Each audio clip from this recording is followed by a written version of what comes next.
क्या आप लोग भी साथ आ रहे हैं? हम आएंगे दिलान, क्योंकि हमारी वहां जरूरत हो सकती है। कुछ नहीं होगा, हम जाएंगे और जल्द ही वापस आ जाएंगे। कम से कम मुझे तो अपने साथ ले जाए। सब यहीं रहेंगे और हमारा इंतजार करें।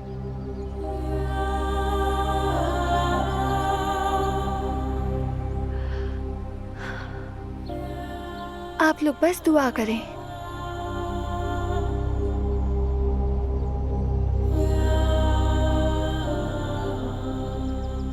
घबराना नहीं बेटा, हर चीज तुम्हारे हक में होगी।